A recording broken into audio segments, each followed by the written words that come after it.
श्रीसुब्रह्मण्यभुजङ्गम् सदा बालरूपापि विघ्नाद्रिहन्त्री महादन्तिवक्त्रापि पञ्चास्यमान्या विधीन्द्रादिमृग्य गणेशाभिधामे विधत्तां श्रियं कापि कल्याणमूर्तिः। न जानामि शब्दं न जानामि चार्थं न जानामि पद्यं न जानामि गद्यं चिदेका षडास्या हृदि द्योतते मे मुखानि सरन्ते गिरश्चापि चित्रम्।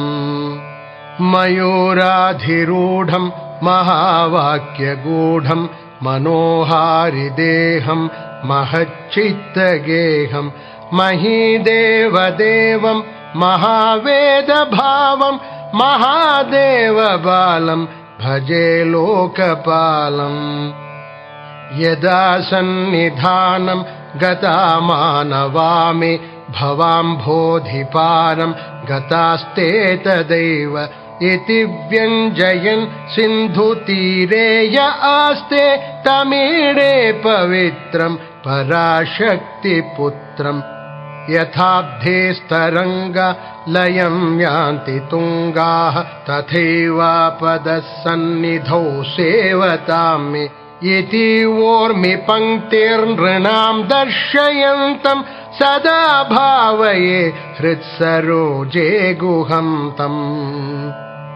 गिरौ मन्निवासे नरायेऽधिरूढाः तदा पर्वते राजते तेऽधिरूढाः इतीव ब्रुवन् गन्धशैलाधिरूढः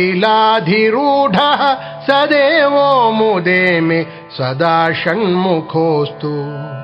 महाम्भोधितीरे महापापचोरे मुनीन्द्रानुकूले सुगन्धाख्यशैले गुहायां वसन्तं स्वभासालसन्तं जनार्तिं हरन्तं श्रयामो गुहं तम्। लसत्स्वर्णगेहे नृणां कामदोहे सुमस्तोमसञ्छन्नमाणिक्यमञ्चे समुद्यत्सहस्रार्कतुल्यप्रकाशं सदा भावये कार्तिकेयं सुरेशम्। रणध्वंसके मञ्जुलेऽत्यन्तशोणे मनोहारि लावण्यपीयूषपूर्णे मनःषट्पदो मे भवक्लेशतप्तः सदा मोदतां स्कन्दते पादपद्मे। सुवर्णाभदिव्याम्बरैर्भासमानां क्वणत्किङ्किणी मेखला शोभमानां लसद्धेमपट्टेन विद्योतमानां कटिं भावये स्कन्दते दीप्यमानाम्। पुलिन्देशकन्याघना भोगतुङ्गस्तनालिङ्गनासक्त काश्मीररागं नमस्याम्यहं तारकारे तवोरः स्वभक्तावने सर्वदा सानुरागम्। विधौ क्षिप्तदण्डान् स्वलीलाधृताण्डान् निरस्ते भशुण्डान् द्विषत्कालदण्डान् हतेन्द्रारिषण्डान् जगत्त्राणशौण्डान् सदा ते प्रचण्डान् श्रये बाहुदण्डान्। सदा शारदा षण्मृगाङ्का यदि स्युः समुद्यन्त एव स्थिताश्चेत्समन्तात् सदा पूर्णबिम्बाः कलङ्कैश्च हीनाः तदा त्वन्मुखानां ब्रुवे स्कन्दसाम्यम्। स्फुरन्मन्दहासैः सहंसानि चञ्चत्कटाक्षावलीभृङ्ग सङ्घोज्ज्वलानि सुधास्यन्ति बिम्बाधराणीशसूनो तवालोकये षण्मुखाम्भोरुहाणि।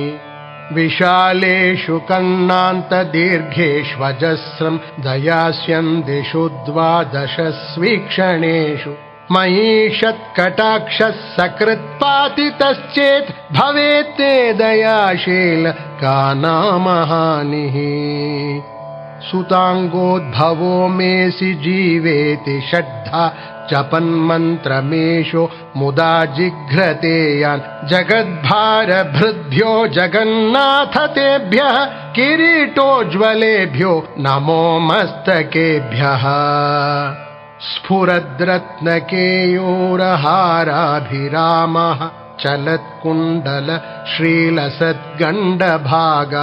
कटोपीतवासाः करे चारुशक्तिः पुरस्तान्ममास्तां पुरारेस्तनूजः इहायाहि वत्सेति हस्तान् प्रसार्याह्वयत्यादराक्षङ्करे मातुरङ्गात् समुत्पत्यतातं शयन्तं कुमारं हराश्लिष्टगात्रं भजे बालमूर्तिम् कुमारेश सूनो गुहस्कन्द सेनापते शक्तिपाणे मयूराधिरूढ पुलिन्दात्मजाकान्त भक्तार्तिहारिन् प्रभो तारकारे सदा रक्ष मां त्वम् प्रशान्तेन्द्रिये नष्टसंज्ञे विचेष्टे कफोद्गारिवक्त्रे भयोत्कम्पि गात्रे प्रयाणोन्मुखे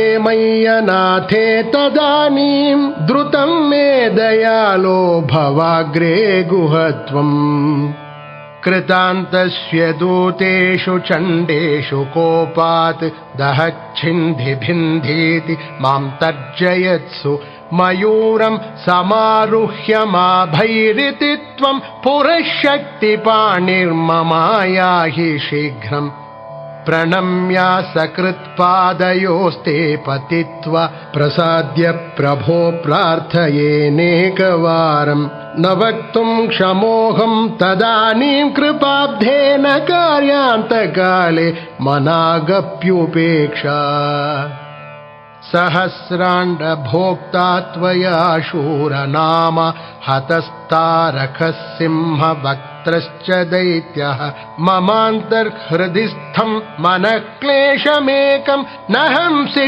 प्रभो किं करोमि क्वयामि अहं सर्वदा दुःखभारावसन्नो भवान् दीनबन्धुस्त्वदन्यं न याचे भवद्भक्तिरोधं सदा क्लृप्तबाधं ममाधिं द्रुतं नाशयो मासुत त्वम् अपस्मारकुष्ठक्षयार्षप्रमेह ज्वरोन्मादगुल्मादिरोगा महान्तः पिशाचाश्च सर्वे भवत्पत्रभूतिं विलोक्य क्षणात् तारकारे द्रवन्ते त्रिशिस्कन्दमूर्तिश्रुतौ स्कन्दकीर्तिः मुखे मे पवित्रं सदा तच्चरित्रं करे तस्य कृत्यं वपुस्तस्य भृत्यं गुहे सन्तुलीन ममाशेषभावाः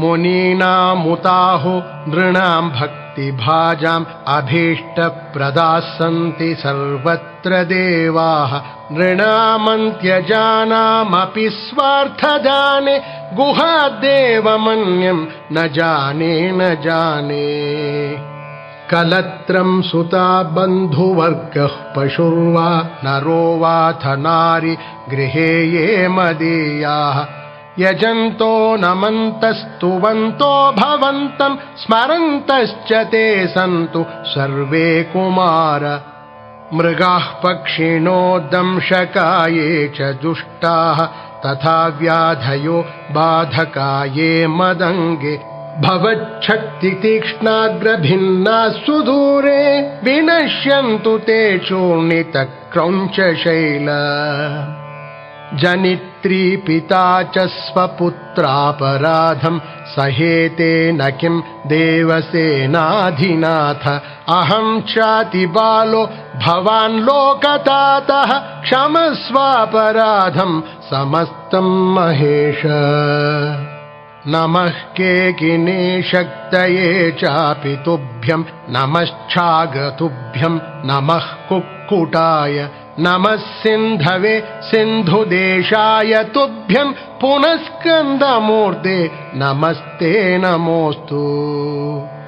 जयानन्दभूमन् जयापारधामन् जयामोघकीर्ते जयानन्दमूर्ते जयानन्दसिन्धो जयाशेषबन्धो जय त्वं सदा मुक्तिदानेश सूनु। भुजङ्गाख्यवृत्तेन कृप्तं स्तवं यः पठेद्भक्तियुक्तो गुहं सम्प्रणम्य स्वपुत्रान् कलत्रं धनं दीर्घमायुः लभेत् स्कन्दसायुज्यमन्तेन रसः लभेत् स्कन्दसायुज्यमन्तेन रसः।